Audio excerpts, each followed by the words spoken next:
I'm Ted Berg for SNY.TV, and this episode of Know Your Enemy, presented by Pepsi Max, looks at the Cubs, who come to Citi Field for a three-game set right before the All-Star break. Calling into the studio is Joe Aiello from the Cubs blog, viewfromthebleachers.com. Joe, how are you? I'm doing great. How are you?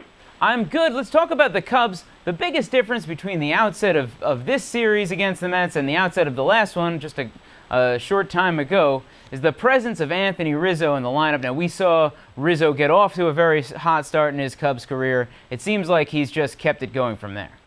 Yeah, without a doubt. He's been a pleasant surprise. I think a lot of people were worried that he was going to come up and struggle out of the gate like we saw last year when he was with San Diego.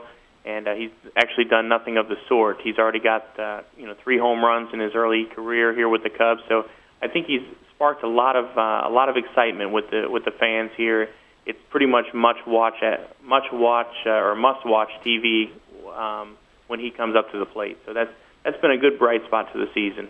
It's especially promising since he's such a young guy and he's a recent acquisition. It's nice to have some sort of hope for the future.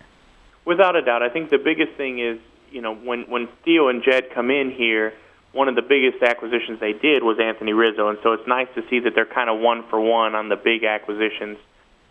When you don't factor in guys like DeJesus and Ian Stewart and people like that, the big building block acquisitions, I feel like they're one for one right now. The flip side of things for the Cubs, they've got holes up and down their lineup, but really none so big this year, as behind the plate their catchers have a 192 batting average and a 583 OPS. A lot of that is on Giovanni Soto, who struggled so much at the beginning of the year. Do they have a better mix going now with Soto heating up and Clevenger playing some?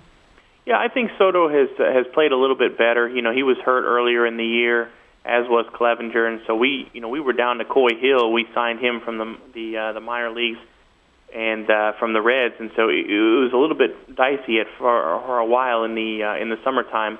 But since then, Soto's kind of settled in a little bit, and he's playing a little bit better last year. He had a home run the other night, so I think if Soto can just kind of relax and play the kind of game that he can, although we've not seen it in about a year and a half now, he can be a productive member of the offense. The problem is we just haven't seen it since 2010. Let's talk about the pitchers in this series, Joe. Tonight's starter, Travis Wood, we saw he has been great lately. Yeah, Travis Wood has been outstanding. We really need him to pick up a win against Johan Santana for us to win this series. I think tonight's start is going to be key because if we can get a win tonight, I feel like Samardzija is coming back from a pretty good outing last time out. So I feel like he can rebound and we can beat Dylan G. But the final game of the series is pretty much a win in the Mets column. I think you can pretty much write it down now with Volstad taking the mound. So tonight is going to be key. We've got to get a win with Travis Wood for us to have a chance at winning this series. Well, you mentioned Samardzija, and he did have a nice start last time out, but he, after such a great start to the season, has really struggled mostly lately. Yeah, he's changed his, last time out he changed a little bit of the pitch usage. We didn't see as much of the breaking stuff. So I think, I think we saw a pretty good result against the Braves. And hopefully we'll see a little bit more of that there. He uses split finger a little bit more, and so hopefully he'll kind of revert back to the starter that he was at the beginning of the year as opposed to what we saw in June. June was a tough month for him, and so I think that, when you look at the last 3 outings for him, the numbers don't look pretty, but really I think that when you factor out June, he's really been a pretty good, reliable starter for us this year. And Chris Volstad, you mentioned, has not been so great this year, an ERA of nearly 8. How long are the Cubs going to stick with him in the rotation?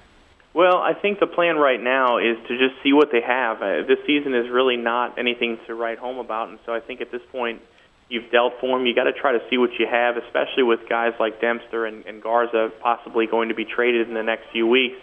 Volstad's going to have to get some innings, and they've been working with him. They've tried to change his routine a little bit, settle him down on the mound, and supposedly he was shaking off the catcher quite a bit last time out, and Swain was not happy with that. So we'll see what they do this Sunday. Hopefully it'll rain and we won't have to see him start. Joe, thanks so much.